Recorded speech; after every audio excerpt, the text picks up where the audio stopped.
প্রমোদ চৌধুরী 1952 সালে তিনি বলেছিলেন, মানুষের বন আর প্রকৃতির আবহাওয়া একই নেমে চলে, আলো আর ছায়া এই খেলার জীবন। প্রকৃতির 4 ঋতুই আমাদের জীবনের 4 অধ্যায়। শৈশব হলো আমাদের উদ্দাম, বসন্ত ছবি রঙিন, যৌবন হলো সতেজ, বর্ষা আর আবেগ আর সম্ভাবনা ভরা, শান্ত শরৎ, অভিজ্ঞতার মেঘমুক্ত আকাশ, আর বার্ধক্য হলো শীত, সব জ্বরে পড়ার মতো। আপনি খেয়াল করে দেখেছেন কি, আমাদের জীবনটা ঠিক যেন এই 4 ঋতুর খেলা। শৈশব হলো আমাদের জীবনের বসন্ত, চারপা শুধু রঙিন স্বপ্নের ফুল ফুটে। যৌবন আসে উদ্দাম, বর্ষা, যেখানে নতুন কিছু করার অদম্য আবেগ আর সম্ভাবনার সৃষ্টি। তারপর আসে শান্ত শরৎ, মেঘমুক্ত আকাশের মতো, যেখানে রূপ নেয় অভিজ্ঞতার পরিপক্কতা। অবশেষে আসে বার্ধক্যতা, এক নিস্তব্ধ শীত, ধীরে ধীরে সবকিছু পড়ার পর একাকিত্বের নীরব অপেক্ষা।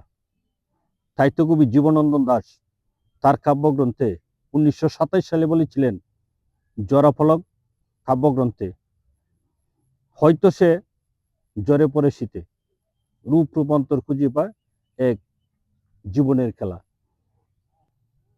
প্রকৃতি যেমন হুট করে বদলায় না, আমাদের জীবনের দাফে দাফে রূপ নেয়। শৈশবের বসন্তে আমরা শিখি হাসতে, যৌবনের বর্ষায় আমরা শিখি লড়াই করতে, আর প্রতিকূলতায় টিকে থাকতে।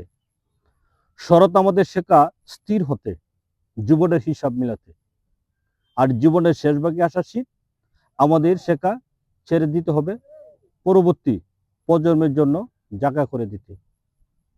প্রতিটি ঋতুই সুন্দর যদি আমরা তার অর্থ বুঝতে পারি।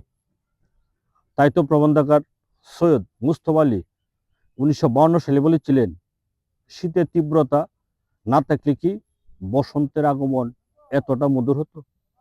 জীবনের প্রতিটি কঠিন অধ্যায়ের পরে সুন্দর সময় জন্ম দেয়।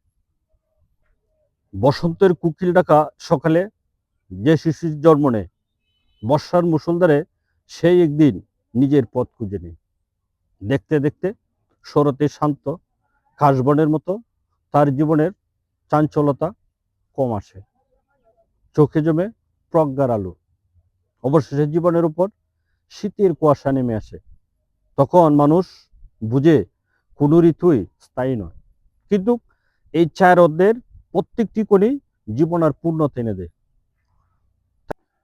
তাই তো রবীন্দ্রনাথ ঠাকুর তার পূরবী কাব্যগ্রন্থে 1925 সালে বলেছিল, কাল স্রোতে সব ঝরে পড়ে, কিন্তু যে ফুল সুবাস ছড়িয়ে যায় তার স্মৃতি কখনো মুছা যায় না। প্রিয় দর্শক, আজকের এই কথাগুলি যদি আপনার মনের কোণে একটুও দাগ কেটে থাকে, তবে আমার এই ছোট্ট প্রয়াস সার্থক হবে। জীবন আর সাহিত্যের কেমন নানান গল্প চিন্তা ভাবনা নিয়ে আমি বারবার ফিরে আসি আপনাদের কাছে। আমার সাথে আপনার এই চিন্তার আদান প্রদান অব্যাহত রাখতে আমার চ্যানেলটি এবং ফেসবুক পেজ safa.com ফলো এবং সাবস্ক্রাইব করে রাখুন। আর আপনার মূল্যবান একটি মতামতের অপেক্ষায় রইলাম, কমেন্ট বক্সে জানিয়ে দিবেন। ধন্যবাদ সবাইকে।